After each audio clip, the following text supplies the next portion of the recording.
Four divisions, four hosts, all battling it out for the Holy GrAHL of the American Hockey League, the Calder Cup. This is the Holy GrAHL Podcast with Andrew Rinaldi, Deana Weinheimer, Jeremy Paul, Michael Liu, and Zack Power.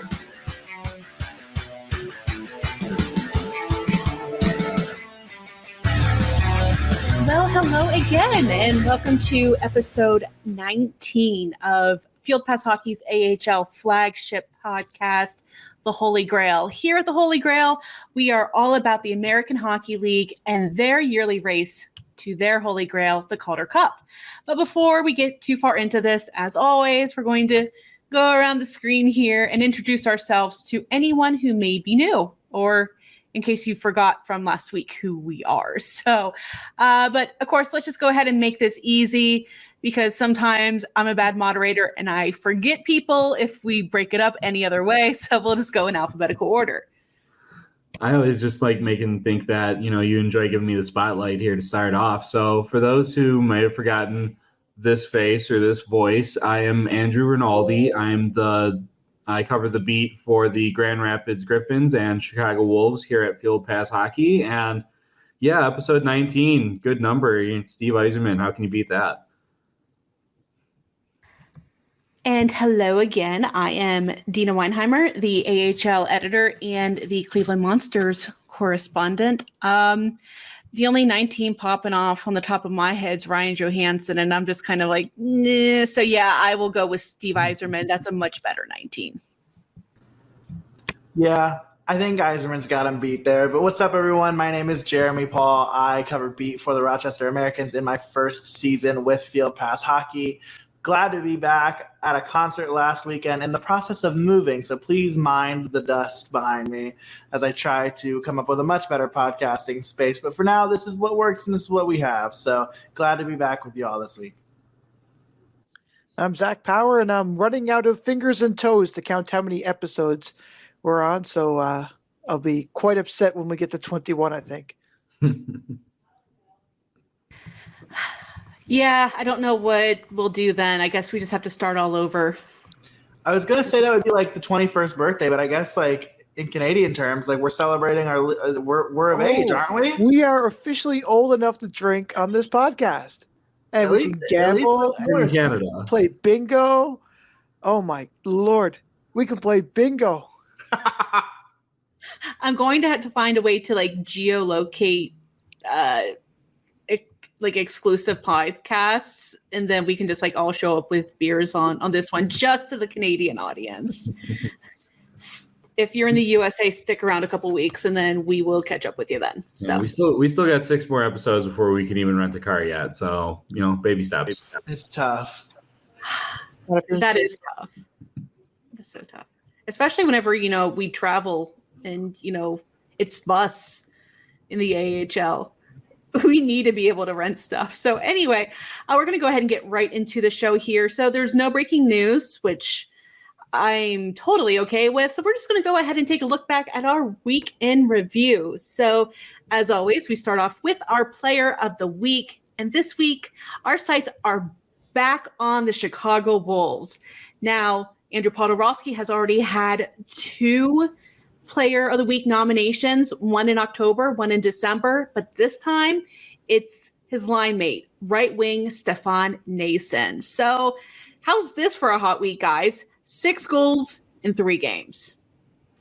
It's not bad, It's okay. For Chicago stats. So 5 of those games actually came, here's a stat for you, in a 20-hour and 40-minute stretch of like real life time, not game time, but real life time, that actually guided the Wolves to a 2-game weekend sweep of the Iowa Wild. Part of that was his first pro hat trick, which came on Saturday night. And then here's another kind of like for the record books thing. Paired with Andrew Podorowski's 2 nods, this is the first time since the 2006 and 2007 season where the Wolves have earned 3 Player of the Week nods in just one season. And they had a Player of the Month in December in Josh Levo. So, the Wolves are kind of just stacking up the awards this season so far. But it was a heck of a week for Noesen going in and hosting the Iowa Wild. And it was kind of just historically what you see between the Wolves and the Wild. A lot of goals, a lot of penalty minutes stacked up from Iowa, as is kind of typical. And yeah, Noesen was just an unstoppable force the whole weekend from beginning to end. It was kind of incredible. And then Iowa had no response for him out in front, and the stats speak for themselves. So congratulations to Big Tex. This is an award well earned. And let's call it how it is, too. I mean, Chicago probably deserves more than just 3 Player of the Week titles this season. I think they've probably worn off on the shock factor, but nevertheless, I mean, wild to think that that's the first time they've ever been in that spot. I mean, I think, was it at Michael's? Or is Michael who I beat for the one bonus round where the last time they had 3 players in the top 5 or what have you? Yeah. So, I mean, you broke his heart. Yeah. Sure. Okay. I couldn't remember if he was the host or if I was the one that stole it from him. But nevertheless, I mean, it's wild that didn't happen in that season too. That was the bonus round for the ages. So, speaking of old things, we do have a little bit of, I guess it's old news by now, but we have to cover trades, and we do have a trade to announce. So the Lehigh Valley Phantoms have acquired forward Adam Johnson from the Ontario Reign in exchange for our favorite Future Considerations. But Future Considerations was not done. It got moved again. And Jeremy actually has some details on where it's off to next. I mean, yeah, y'all. I mean, Future Considerations, I think we've all been talking about wondering where Future Considerations was going to go at this deadline. Being an unrestricted free agent, Future Considerations really was a big prize to get. And on the move to Tucson. Going to enjoy some warmer weather because the Toronto Maple Leafs make a trade to acquire Carter Hutton for Future Considerations. And my future consideration is that Carter Hutton might want to stop a puck because in his 3 starts in Arizona this year, 776 goals against average. It's just been ugly. And honestly, this one kind of like, my head doesn't really know how to process it. I think I saw a lot of fodder from Arizona fans about just being amazed that even though we know how Future Considerations goes, that they were even able to get Future Considerations for Carter Hutton. So props to them. Props to their front office. But yeah, another Future Consideration on the move. And a couple of insiders have been talking about it too in the NHL. It looks like that Future Considerations is going to be for some ice time in Toronto, considering how they have the Coca-Cola and the Scotiabank Arena. So now Arizona will have somewhere to play for at least a couple of games next season. See, I was hearing rumors about the Future Considerations being Austin Matthews signing up in Arizona when he was a UFA. So we'll see. We'll see what it all turns out to be. Fair trade. I love the idea of trading for ice time so they're not stuck in a sub 5,000 capacity rink. But the big thing about this trade right now is I saw a few of the big Canadian news outlets saying that for right now, the plan looks to be that Carter Hutton is going to stay in Tucson because right before the trade happened, the Coyotes did put him on waivers and he cleared. So he's not going to report right away, but the ultimate plan is at one point he will be sent up to the Toronto Marlies. It's just the Marlies have the goaltending depth too to kind of be able to push themselves. I was kind of wondering about this trade a little bit, but I mean, it's never bad to kind of flood your creases, I guess. But if he can stay in Arizona or I guess Tucson and kind of get a little more experience, a little more depth, sure. Bring him back up when he's good and ready. And we do have a bit of, I guess it's kind of sad, but happy news. But we do have a clip that we're going to be showing that does involve a pretty serious injury. So if you're kind of sensitive to that and you are watching on the YouTube channel, you may just want to skip ahead just a little bit, but Andrew's actually going to talk about this. It was a bit of a controversial hit, I guess, between Jack Rathbone and Colton Sceviour last week.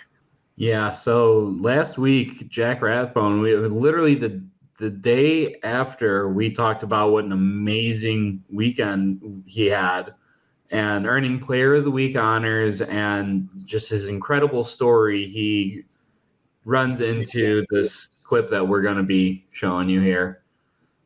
And it's I can't even call it unfortunate because Colton Sceviour sees his numbers the whole way, and it was just a really scary incident here.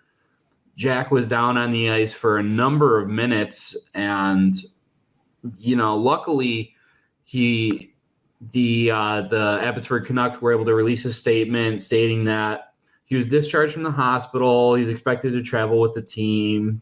He hasn't played since this incident, unfortunately, but at least he hasn't been staying over and being reevaluated. But I mean, that's just a scary scene. You see him going into the corner like that, and again, Colton Sceviour, what are you doing, dude?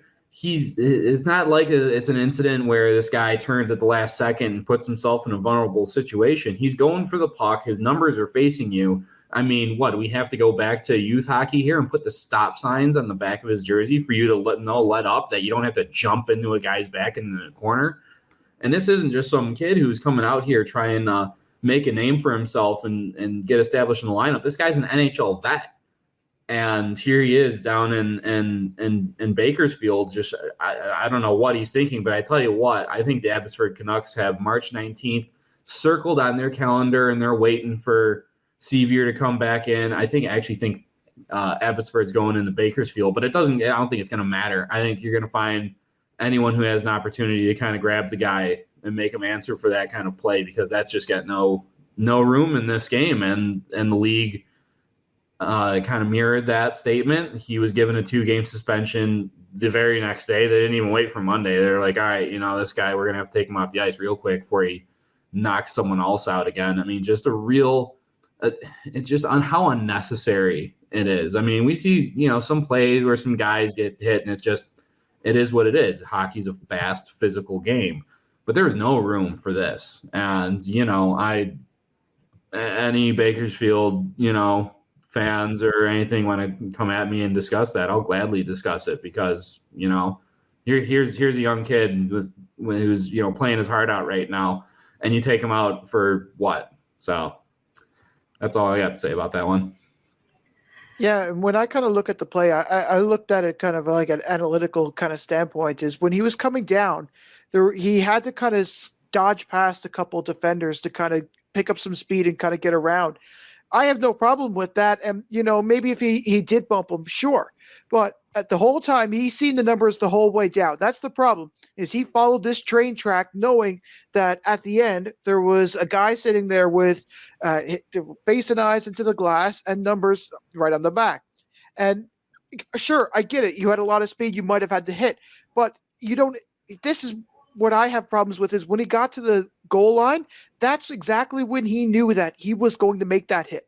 He knew right then and there, like once he got past the defenders, he looked up, okay, yeah, no, there he is, numbers on numbers, let's go, right? And that's what I have a problem with, is that's when he laid into him too. And that's, hitting the kill really, right? Like he intentionally did that. There was no sort of, sure, he wasn't going to be able to stop, but you don't put up your shoulder and like drill him into the boards.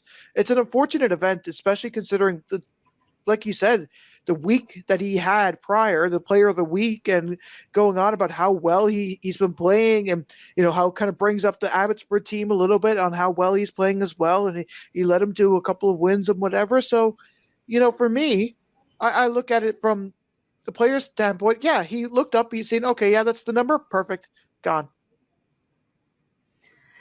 Yeah, I will say I was very pleased to see that the league, as Andrew had already talked about, they wasted zero time in handing out suspensions, because usually whenever it's later in the week or over the weekend, you do sometimes wait until Monday or Tuesday for that to happen. But Bakersfield had a busy weekend. They had another 2 games, and they took Sevier off the ice right away. So, but we're going to move on to something a little bit comical. This was just a nice little exchange on Twitter that I saw in between teams. So, but first, let's give a little bit of context. We actually have our first 30-win team of the season. Any surprise that it's Utica?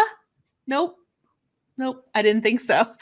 But I did have to laugh just because.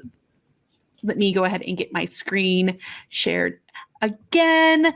And so on Twitter, of course, Utica had to say, hey, that's it. That's the list. It's just us. We're completely bodying the entire league. But we all know, if you listen to this podcast or are a fan of the Pacific Division, that the Stockton Heat are doing quite well themselves. And actually, the Stockton Heat are at 29 wins in 3 fewer games. So, of course, they had to chime back. Congrats on playing more games than us. And they have the stats to prove it. And then, of course, Utica chimes right back with, thank you. It's something we're incredibly proud of. I just love when teams have that friendly banter back and forth. Yeah, I can't ever remember Utica ever getting themselves into any trouble for anything that they've tweeted before. So it's nice to see that they're kind of, maintaining that that energy. I mean, can you guys? I can't think of anything that might have happened. It might. No. I mean, something to do with the player I just most recently picked up in fantasy hockey lately, but that's only because Good pickup.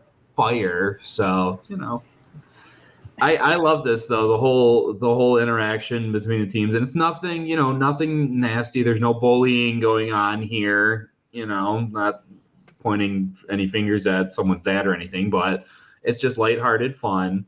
And at the end of the day, I think I got to take Stockton's side here. I mean, they got the bigger points percentage in the standings. Yes, Utica. You're the first one to 30. You've been having an unreal season. But don't let that, 13-game win streak that you open up with, kind of put the blinders on a bit there, because this Stockton team's no joke. And, chirping on social media is one thing, but these two teams meet in the playoffs. We're going to need more than 140 characters to back this one up. I was going to say, call it for what it is, right? I mean, 30 games is impressive, but you take away that 13-game win streak at the beginning of the season, which I don't want to minimize, but 17 wins over the course of 31 games. I mean, it's definitely above average, but it's not as consistent as Stockton's been playing, right? It's not as consistent as Chicago has been playing. I mean, realistically, the season shifted away from the story. I'm actually a little surprised that Utica's the first team there, because it's kind of the story shifted away from Utica and it's moved more toward Chicago. It's moved more toward Stockton on the show, at least. And so, I was actually a little tiny bit surprised that Utica came across the 30-goal threshold first. And I was sent a list, something about the Monsters. But I don't think I'm going to mention how many regulation wins that they've had throughout the course of the season. 9. 9 wins. That's something that Zach can count on. He doesn't even need his toes. He just needs his fingers. Yep. Yeah, and you need the one he burned off the one time. That's the one that's missing, for being honest. It was on the IR list for a little while. Yeah. That's okay. But they are looking to be making some better strides. They actually won a couple games here recently. One was I was kind of considering it for an oof, because the overtime game winner, a shot came from a defenseman that just doesn't score. He tries, but he just can't score. So I thought that might have been an oof for that Charlotte squad, but we have something bigger. Just, spoiler. 2 in the last 10. It's still a pretty good record. Just a little bit.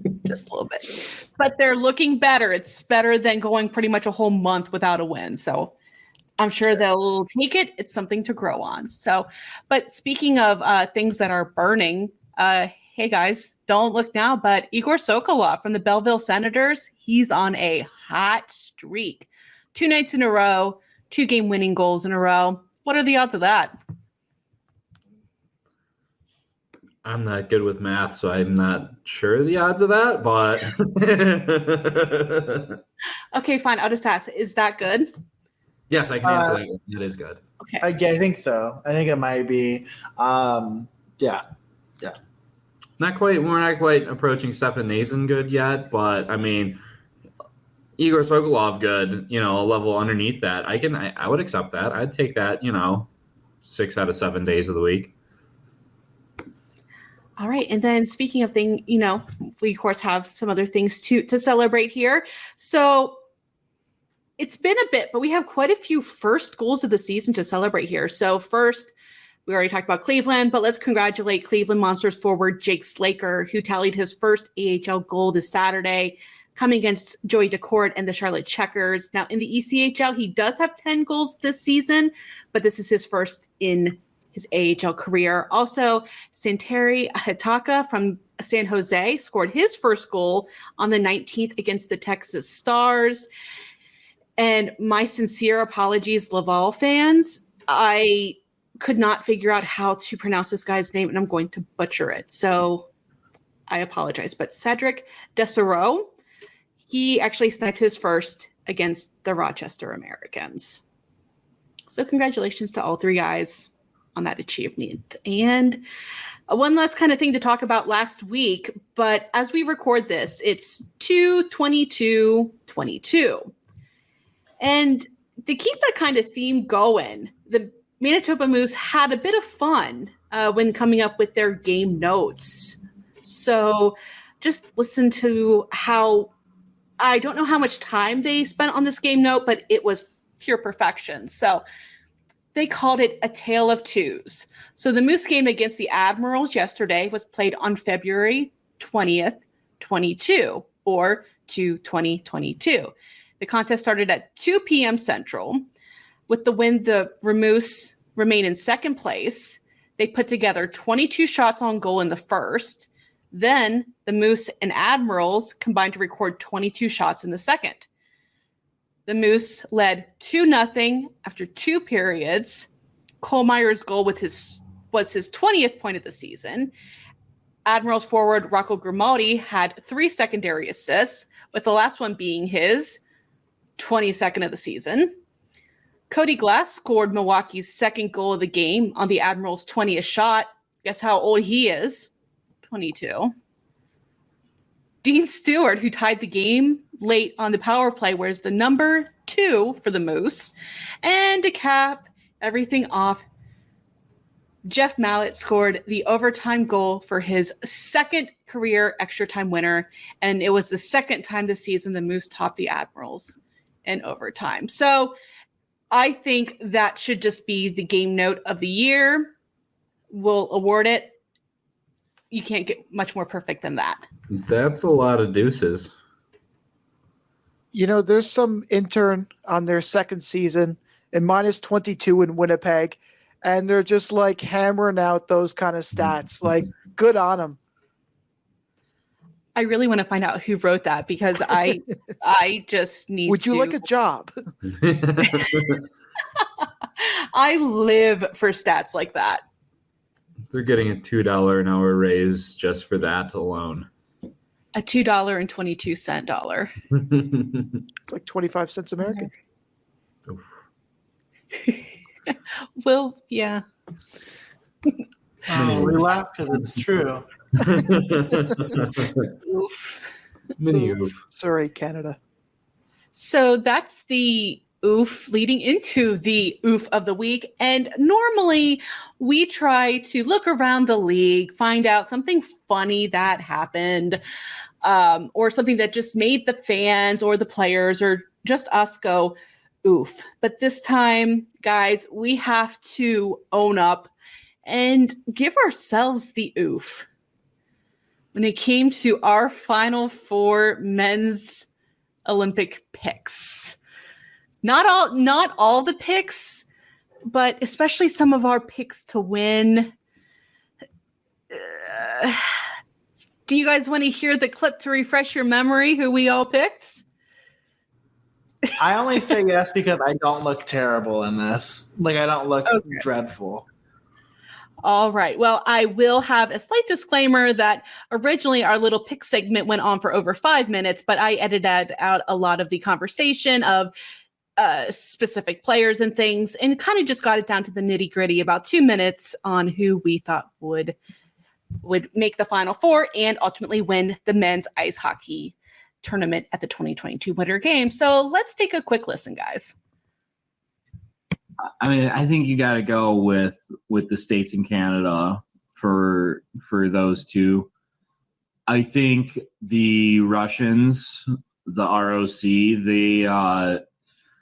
yeah, I know it's always kind of sketchy, but I mean, you got guys that are playing there at what many people consider is the best league outside of the NHL, and then I'm gonna go with one of a more dark horse selection with Germany, and I mean they were there last Olympics, and I think they've only gotten better since then, and I don't know if you want to ask me who I think is going to win, because I think we all know who's going to be taking it home.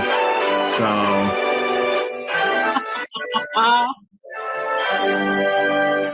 I think the Final Four. Again, I don't know how the groupings work, so this could be totally messed up by that. But I do obviously like Canada, the Russian Olympic Committee, and the United States. I think it's going to be tight in that final spot between Finland and Germany, but I think Finland just gets in there. I'm going to have to go with Canada to win it all. Sorry, guys, but I have to. Well, if it means anything, I won't pick Canada to win it all because I know my track record on this show and I know my limits. So Canada is going to get smoked out of the water. They'll never win a game. This isn't going to come back to me at all. Well played. I like that. I don't know if I ever could have went again, purposely anti-jinxed my team. That's incredible. I look forward to watching them lose. That's a 4D testament. So yeah, I think it's going to be Russia with the gold or silver. How do I want to put this? Gold or silver, but the U.S. and if you want a dark horse, Sweden. I think Sweden could be that dark horse. Canada. I want to kind of do what Zach did, and I'm going to say that the U.S. isn't going to make it to the Final Four. I don't think they will. That's my bold prediction. So I'm going to go Canada, Germany. Let's go with Finland and Russia. I'm going to go with those. Those are my four. And I think Russia, for all the reasons that you all did. All right, guys. Well, we had some hits. We had some misses. I love Zach's foreshadowing of this is not going to come back to haunt me at all. That was probably the best part of that whole thing. The one time things go the way I say, okay? You spoke into existence, man. In his defense, that's not usually how it works. So, that's usually the My track record is still at 99% after this. Well, at least we got the gold medal team mentioned in there. So I think Jeremy mentioned Finland. I know I did. So it wasn't all bad, but overall, I think the whole setup was a bit of an oof. So our sincere apologies if we jinxed anybody. Yeah, we left out. We only got two, right? Nobody else said the other two, right? So Slovakia. Yeah. No one had Slovakia. Yeah, Zach had a good dark horse with. Sweden made it all the way. They made it to the bronze, right, and lost to Slovakia there. Yeah. So, that was a good one. I was just totally off in every regard. So I'll take that hit. I came in guns blazing with the Star Spangled Banner. I kind of deserve that that L. But, Francis Scott Key is rolling in his grave. yeah, well, I mean, there's a reason that, like, the one time they won, they called it the Miracle on Ice. So, According to But Stefan. hey, like the lead writers were saying, the win against Canada was similar to the Miracle on Ice. CNN do better. I mean, I wonder though if the U.S. men weren't partying just a little too hard. I saw that they got some noise complaints after a bit of a late night party, at least once. So who knows? But a lot of people only go to the Olympics once. Got to live it up, guys. I guess so. do we have All right, to bring some of our Olympians on to see if they can confirm or deny that story? We can try. We can try. I doubt they want to talk about it though. Probably not. Noise complaint came from Michael. Trying to sleep. I got a podcast tomorrow. They wake me up at all hours on Discord, guys. I need to sleep. We found the culprit. We really do not have much of a regard for the time difference. No, any and all times I've seen every hour. It's kind of awful. That's why you mute your phone whenever you go to bed. Right. That's what I do. All right, so those were our takes or picks, I guess, for the Olympics, which, yeah, I think I would have swiped left on quite a few of those had I have the foresight, but let's go ahead and actually get into our swipe left or swipe right segment. Works the same way it always does. Swipe left if we don't like it, swipe right if it's a good take, and none of us have the super swipe up, so we'll just skip that. But Andrew, go right on ahead with yours. All right, so I think everyone has known me in my campaign for Andrew Podorowski for MVP this year, and I'm sticking with it as my personal pick, but I think TJ Tynan has played his way into the house favorite position for MVP at this point of the season. And you can put Podorowski second, and then third, I'm going to go ahead and throw Rocco Grimaldi's name into that hat. So that's my hot take is that I think TJ Tynan started to pull himself ahead here in the MVP race. So the last time I booted up the app, you had blonde hair, blue eyes, okay?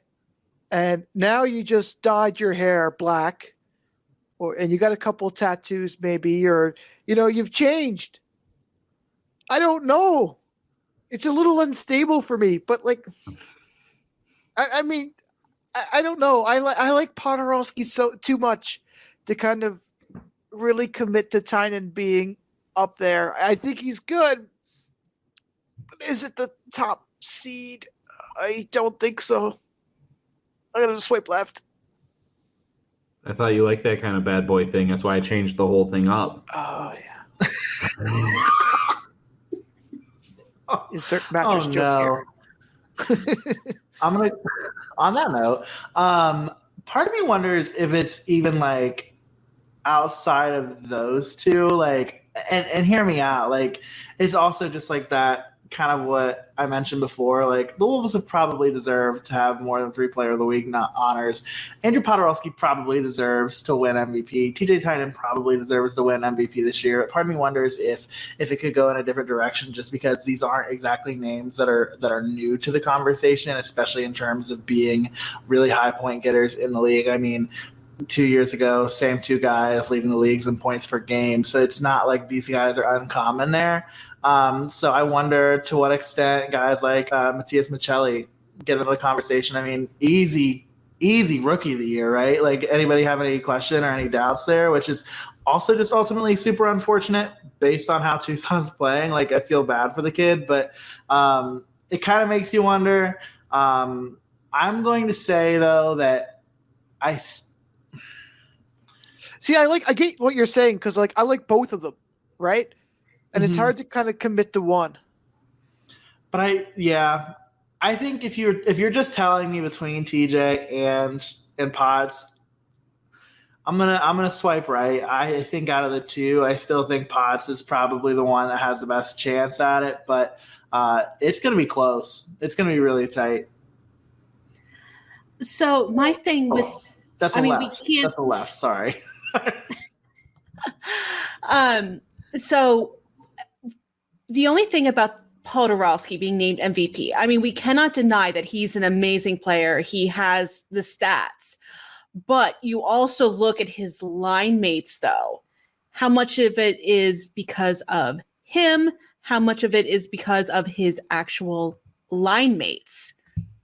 You know, you got Stefan Noesen, CJ Smith, and I'm not exactly sure that who was it? Rocco Grimaldi would be, you know, the guy that's up there.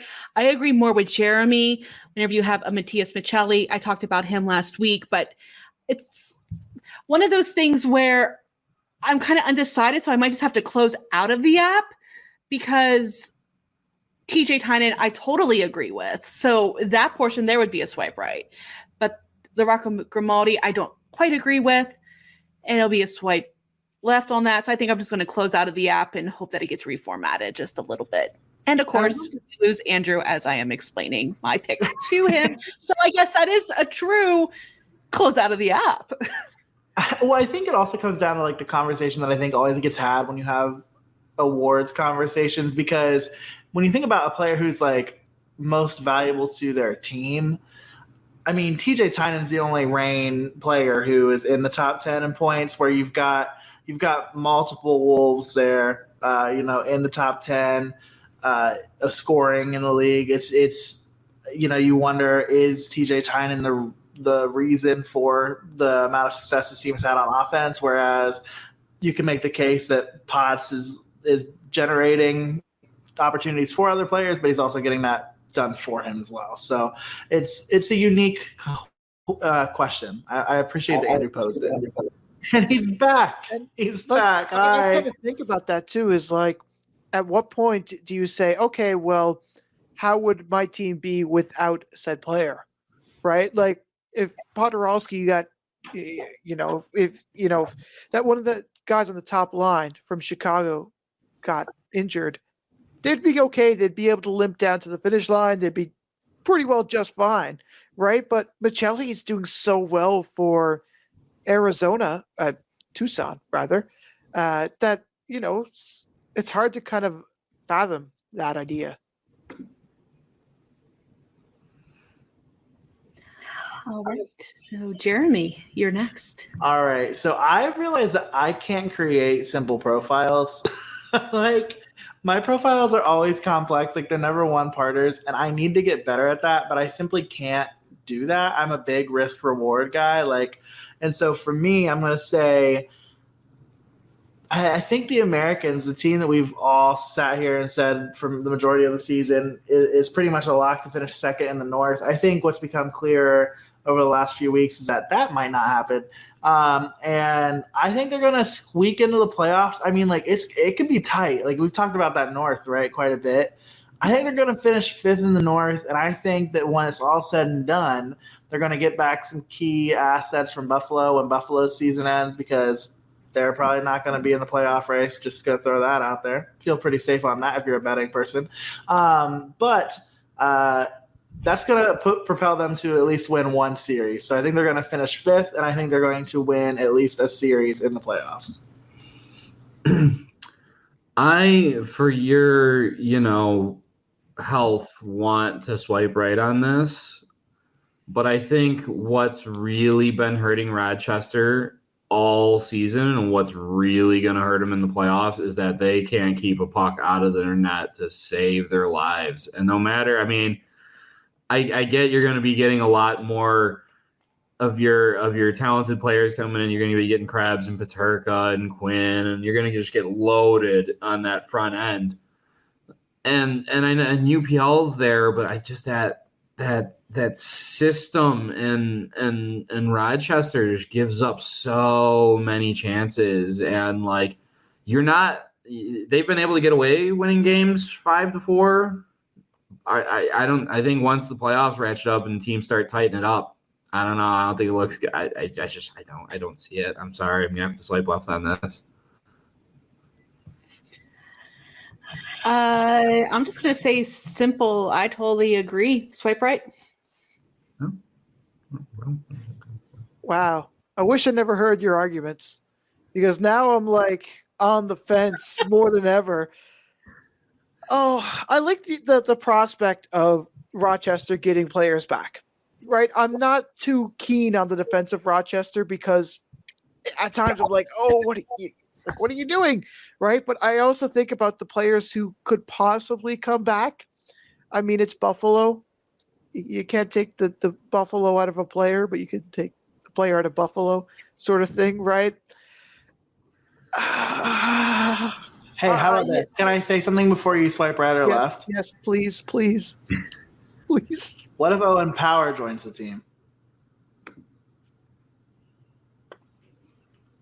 That's a huge get, and he could definitely pop in late We do share the for last the playoffs.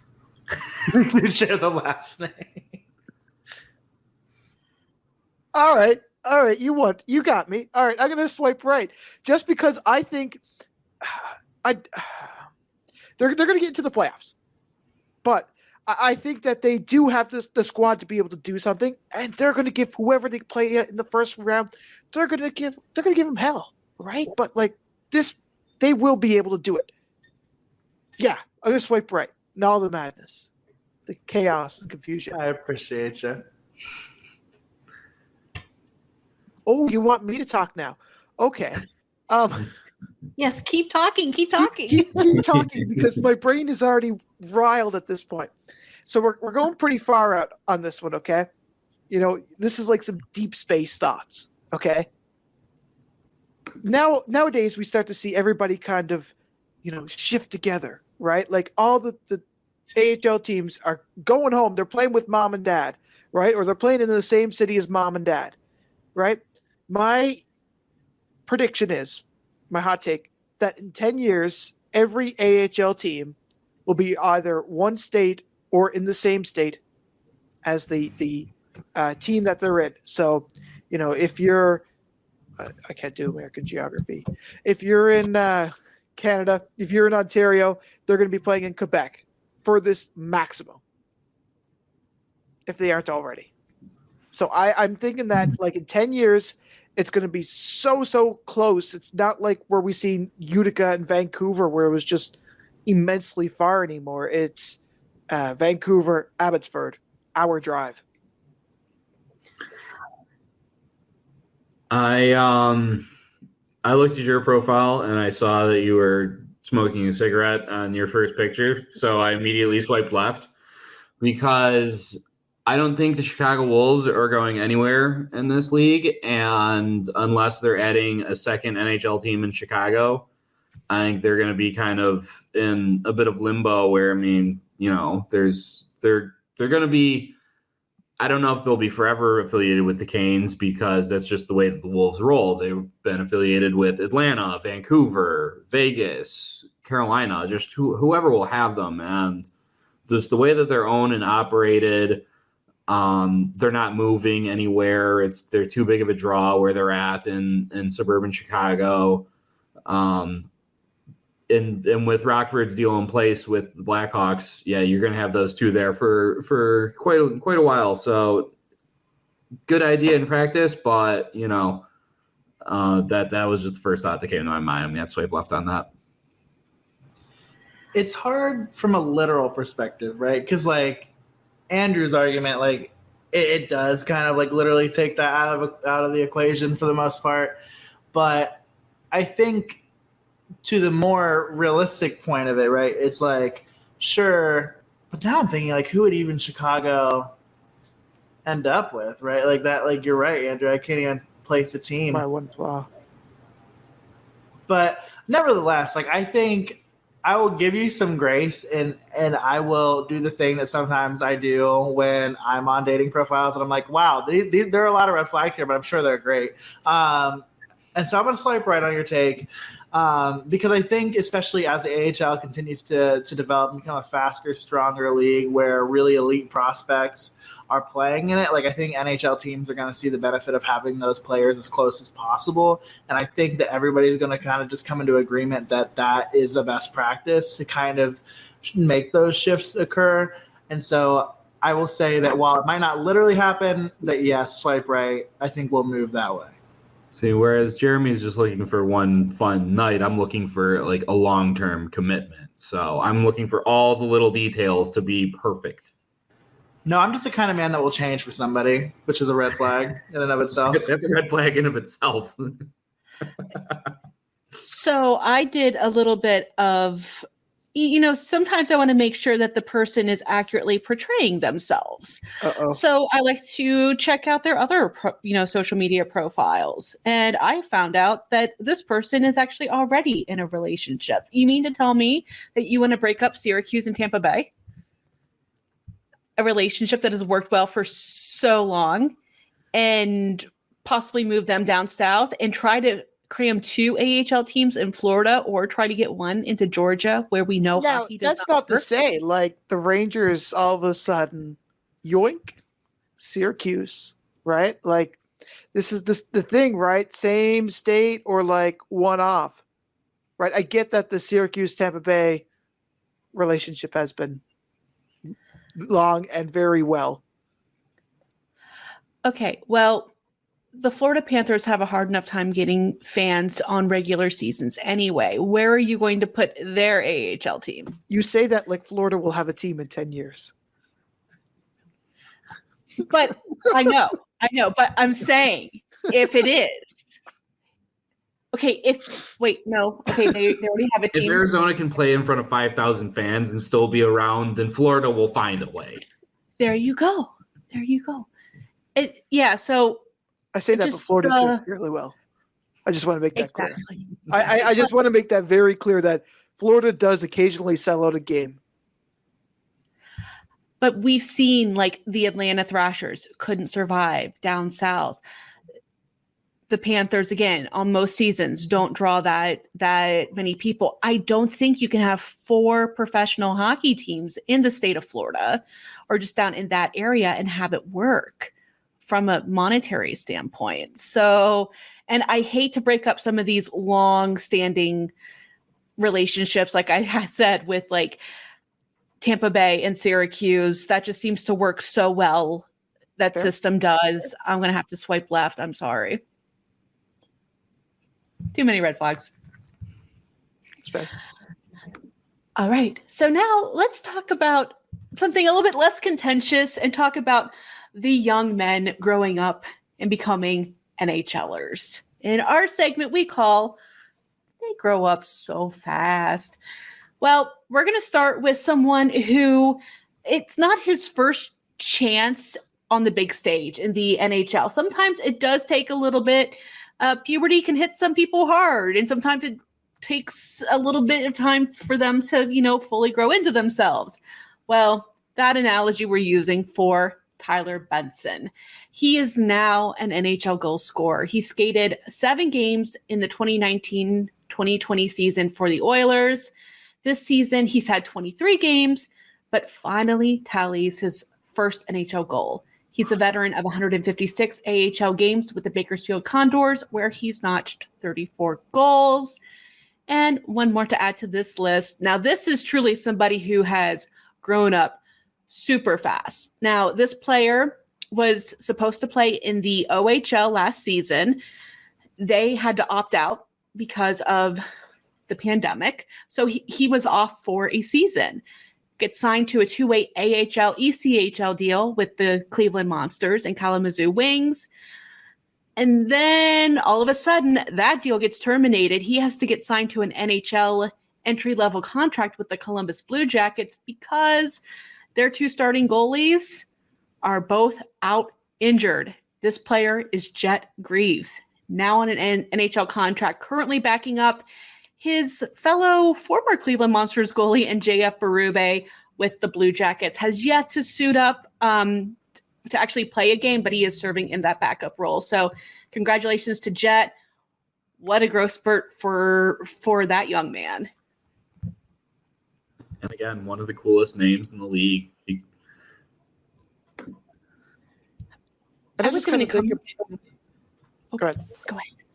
I just kind of think about how last season kind of affected a lot of players and how they were able to kind of get their opportunities.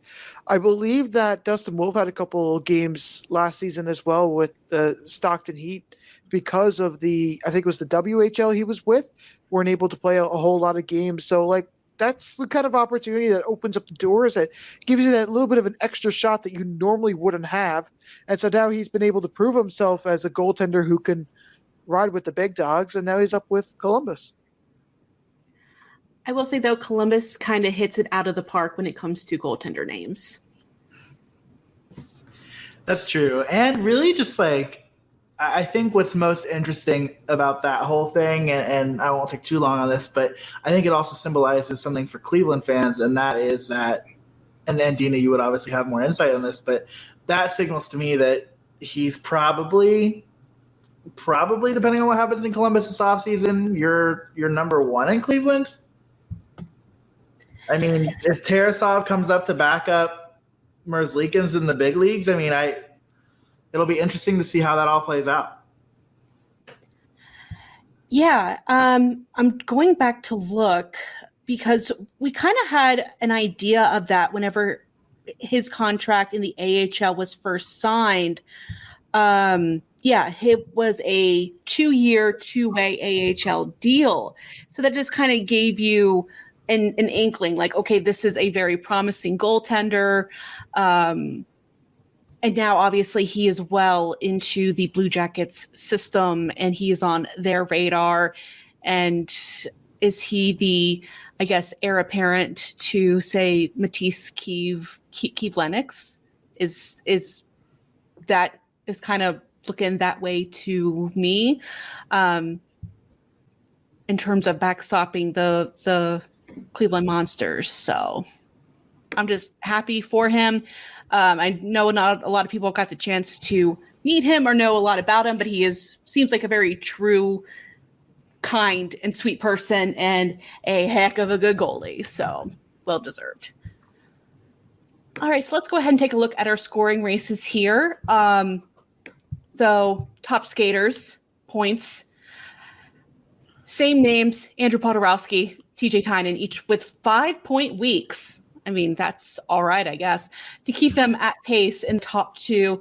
Matthias Michelli with 4, not too bad. And of course, CJ Smith and Matthew Pekka have actually dropped out of the top 10. Meanwhile, Sheldon Dries and Matthew Phillips find their way back in.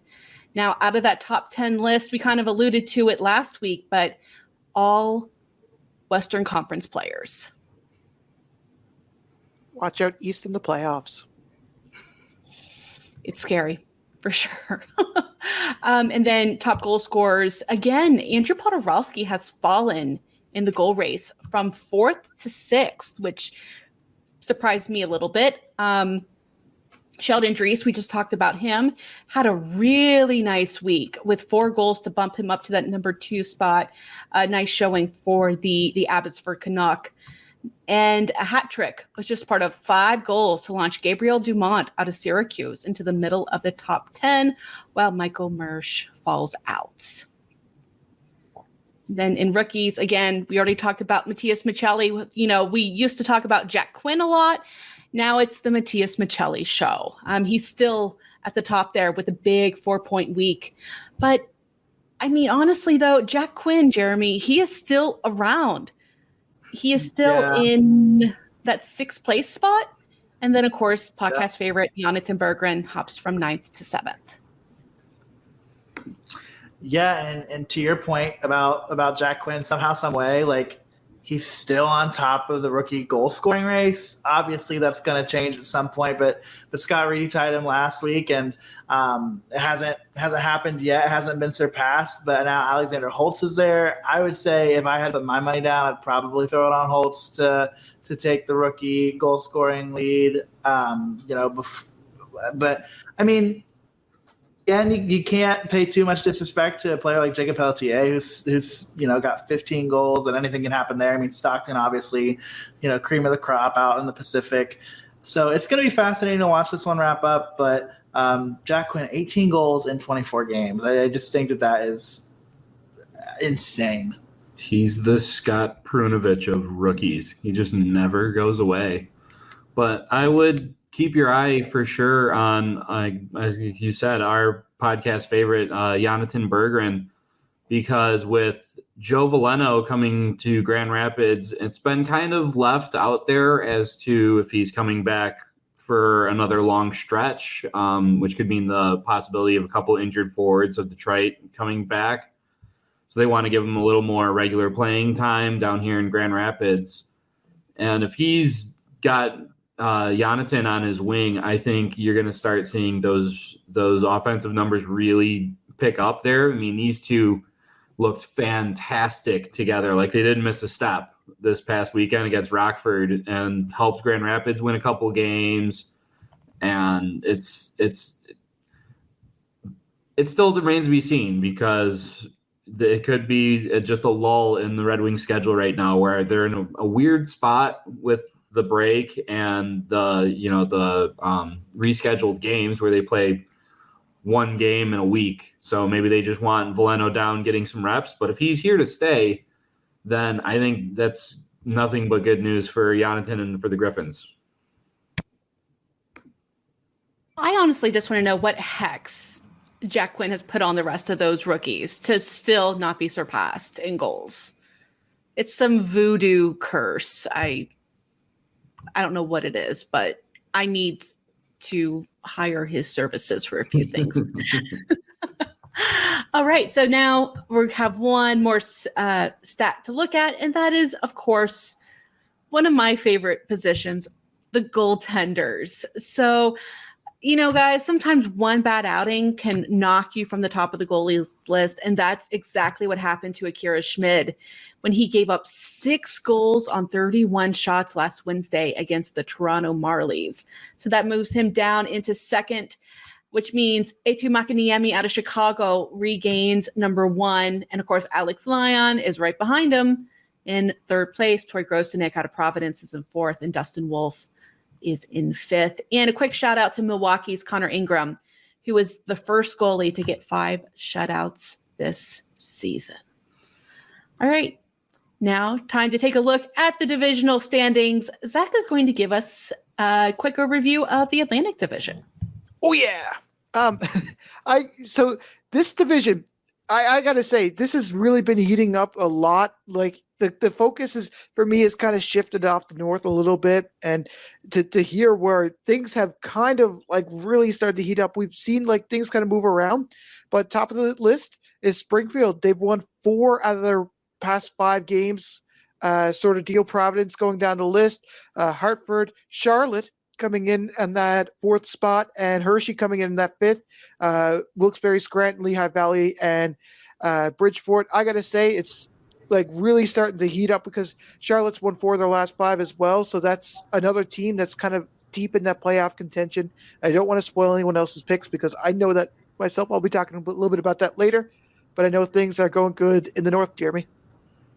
Yeah, I mean, it's been fascinating to watch things in the North. I think ultimately a lot of status quo, swapping a position in between 5 and 6. I think, obviously we're looking at a division where every team, with the exception of the Americans and the Monsters, have played at 500 pace or better over the last 10 games. So it's going to be fascinating to watch how this one shakes out. I mean, at the end of the day, a lot of things can get really weird in this division, and I think you could see a lot of chaos toward the bottom. I think we're all pretty certain of how the top is going to look. It's going to look a little red, but don't count out Toronto yet. Don't count them out. So pretty status quo here in the North. Yeah, and as we move over to the Central, it's kind of the same thing. It's stable. There's really no movement at all here. So at the top, you got the Chicago Wolves, as is the story all year. Manitoba at second, but sitting there in a not so distant third, and actually the Milwaukee Admirals. And then fourth with is the Rockford Ice Hogs. And then following it up, Iowa Wild, Grand Rapids Griffins, and Texas Stars. So, it's pretty stagnant over here, but I will point out, as we're shooting here Tuesday night, that the Texas Stars are actually winning over the Iowa Wild 2-0 after 2 periods here. So if they hold on for that result, you'll see Grand Rapids jump over Iowa into that 5th spot, which would actually put them in a playoff spot here. So, not biased or anything, but kind of rooting for, maybe for once the Stars can finally back up that hot take that I said that they're not that bad. Well, the Pacific sees you, Central Division, and just has one thing to say to you guys. Ditto. Exact same standings as last week. Of course, Stockton and Ontario, clearly the number 1 and number 2 teams in this league. But that 3rd spot with Bakersfield all the way down to 6, which is Abbotsford. So Bakersfield, Henderson, Colorado, Abbotsford. That is a super tight race in between there, with Bakersfield having a .600 points percentage, and then Abbotsford down in 6th place with a .561. All it just takes is a couple games, and that whole middle section can go topsy-turvy. And then, of course, bringing up the rear, you have the San Diego Gulls at 7, Tucson Roadrunners at 8, and San Jose Barracuda at 9. But again, no change from last week. Everyone's just kind of keeping pace with each other. It's kind of fascinating because you look at just how well those top 6 teams are doing, and then there's just a total canyon before you get to number 7. I mean, it's really feast or famine in that division, and one of those 3 teams, unfortunately, is going to get served up in a expanded playoff format, and I'm torn between if I want to see like a San Diego or Tucson go on a miraculous run, or if it's just going to be just a slaughter to watch, one or the other. Just for a little bit of context, so we said that at that Abbotsford, that 6th place is 561. Number 7, San Diego, is 425. It's a bit of a cliff. Just a bit. Don't mention San Jose. We don't. I won't. We won't talk about San Jose. San Jose is our Bruno. We will not talk about them. All right, guys. So, Jeremy, I saw you hang your head. I wasn't ready for it. You caught me off guard. I finally watched Encanto for the first time yesterday, and that song, needless to say, has been stuck in my head all day. Sure. So, whenever you guys aren't watching movies on Disney Plus, we're probably watching hockey. So, guys, let me know what kind of games I need to watch. We're going to start off in the Atlantic Division. Yeah, over in the Atlantic, I got Saturday's game with Charlotte going into Springfield, and look out T-Birds, because here come the Checkers. They've jumped over Hershey, and they're coming into town playing some great hockey lately. I think this game's going to have some serious implications on the division race, and I'm here for it. Yeah, I mean, there aren't going to be way too many bad matchups in the Atlantic for the rest of the season. I mean, it's just so tight at the top, and it's so tight toward the bottom too. It's just going to be a lot of fun to watch hockey in the Atlantic for the rest of the season. But I'm going to go with Hartford and Springfield on Friday night. So matchup before that game against Charlotte. I mean, what a weekend for Springfield. It's not going to be easy, but at least they've got them at home. So it'll be fascinating to see how the T-Birds come out this weekend. Yeah, and I'm kind of in the same boat as Andrew a little bit here, because the Charlotte Checkers are in the middle of a 3-3, and when I'm looking at that game in Providence, because you really got to be able to hang with the best to be able to play in this division, no doubt about it. And that 3rd, 4th spot kind of thing, this is where things are going to start coming down. So 3-3, they need to get a couple of points out of this if they want to hold that spot. As we move into the north, I'm going to kind of double dip here into the Atlantic. I'm going with Sunday's game, Utica going in Hershey. And we've talked about it before, that Utica train just keeps rolling here in the Chocolate Town. And Hershey's taken a bit of a tumble down the standings, and including tonight where they just finished up a final losing 3-1 to Wilkes-Barre. Oh, that's gross. Well, they're going to have to fight back against what many people believe is the best team in the league, and they can't afford to lose out on some of these interdivisional points. This is going to be a spicy one on Sunday night. Yeah, no doubt. And I'm going to cheat a little bit. I'm going to push us out all the way up until next week, the day before our next episode drops. Next Wednesday's matchup, the 28th, the first between the current iteration of the Abbotsford Canucks and the Toronto Marlies. So that one is going to be a lot of fun. I'll keep my eyes on it. That's a shout out to Michael. It'll be fun to watch that one. And I got to look at Cleveland and Lehigh Valley because – hello, Cleveland. This is your wake-up call. San Jose is knocking on the basement door, and do not let San Jose give you the keys. This is the opportunity. You have to win against Lehigh Valley. If like I said it like a week or two ago, like nobody is actually out of the playoffs yet. Like this is the chance. You need to actually win a game. You 2 games in the last 10 going into Tuesday. Sorry for the rant. Something needs to be done, and this is the chance. Cleveland Lehigh Valley. I love the fire. I love the passion. As we head into keep going out west, out into the Central, it's tough to pick between either Saturday or Sunday. You got the Wolves crossing the border going north into Manitoba. I mean, it's 1 versus 2. Pick one. Manitoba's got their sights set on that top spot in the Central, but they got a new test to beat. Chicago's got a fancy new toy from Russia with love, Pyotr Kochekov. He's got swagger, and he'll be taking it up with them to take on the Moose. I can't wait to see more of this kid in net, and it's going to be a fun one this weekend. Yeah, I've got my picks in late this week, so it's hard when you and Zach both took the 2 matchups in this division that really matter this weekend. But it's hard to not pick the 1-2. We say it here every now and again. But then also, Zach, I'll let you take away the coverage on Milwaukee and Colorado. Yeah, like Jeremy, I think both these teams are relatively even. Colorado's recent record depicts on how well they play, and like. Colorado's an even 5-5 and throughout their past 10, but Milwaukee's 7-2-1 going in on Tuesday. And I think that Colorado's play hasn't been a depiction of where they've been in the season. They've been really well, and Andrew's alluded to it multiple times that this is a team that you do not want to mess with, right? So I think that it's going to be a pretty even matchup between the two. And how funny are those two? Oh, that's my fault, Andrew. I said, how funny are those two are matched up, and we're sitting here saying, oh, like 2 like pretty decent teams. We're like, when you listen to us at the start of the season, we're like, oh God, Colorado, Milwaukee, dear God, no. How are we ever going to talk about these 2 teams playing any kind of competent hockey? Like, now here we are. I mean, it just goes to show where where you come from the start of the season.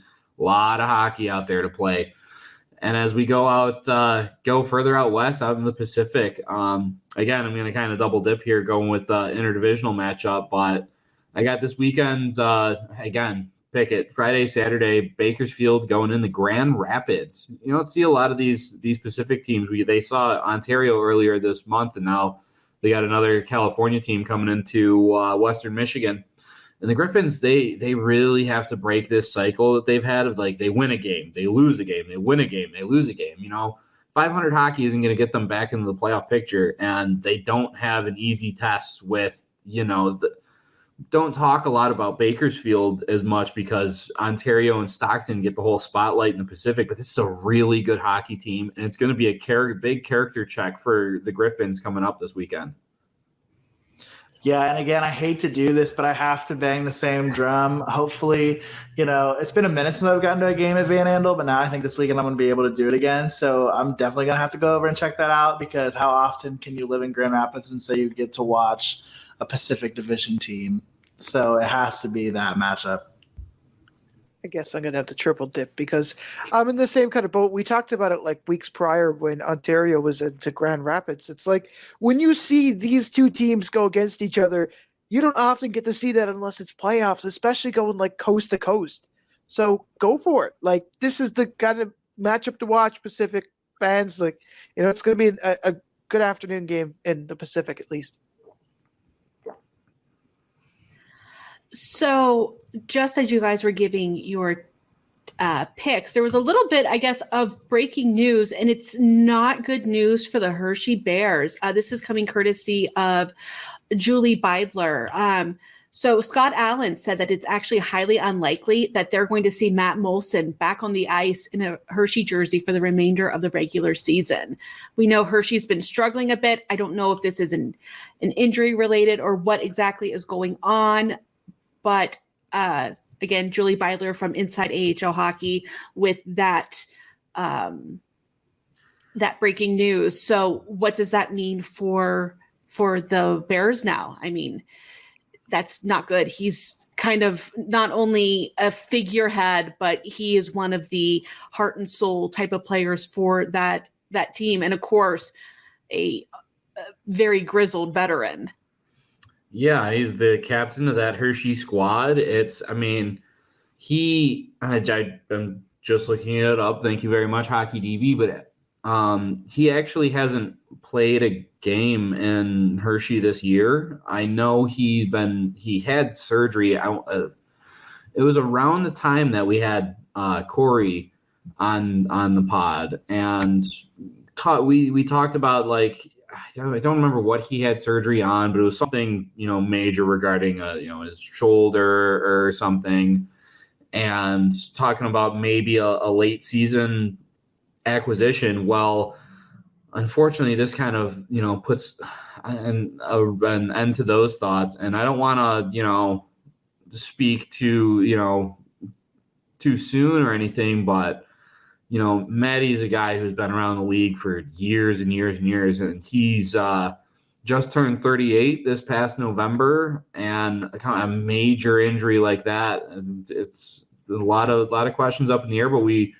of course, we're not going to get into that too soon. We're just going to hope for a speedy recovery for him. And it's got to be a blow to the morale for the Bears. You're hoping your captain can come back, help with the playoff push, and you get this news that's got to kind of bring the locker room down a bit. On top of losing to the Penguins, I mean, that's just heartbreaking in of itself. But I still believe in the Bears. I think they're resilient enough to get through this. So it does look like his Matt Molson's last game was on December 27th against Wilkes-Barre Scranton, where he did put up a 3-point night, 1 goal, 2 assists. So, not good news, but who knows? Maybe they get him back in time for the playoffs. That would be a huge addition.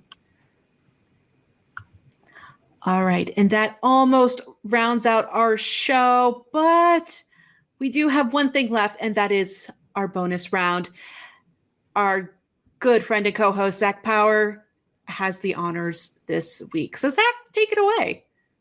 So we all know that there's been an abundance of franchises in the American Hockey League spanning decades. And, sometimes those teams have played in the same city as where an NHL team is currently, or they play there currently now in the same city. And so for this, I have one simple question. How many teams have played in the AHL at some point that a current NHL team stands? And I'll give you an example, and this does count towards the number. Chicago, I did count Chicago in there. So how many teams that have played in the AHL, there's now a NHL city there? We're going to do this Price is Right style. So I'll go last. I'm currently blow your mind somewhere.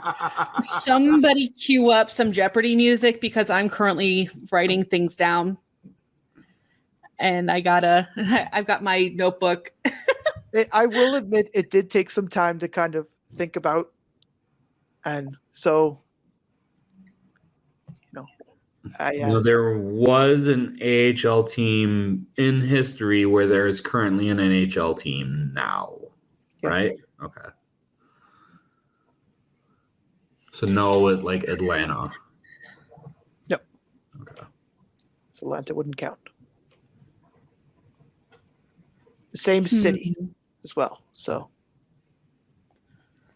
you're thinking the Texas Stars then? No. Nope. as some start to erase. Oh no!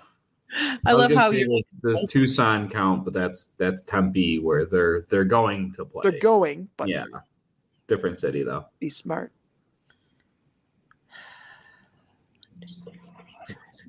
I have 7.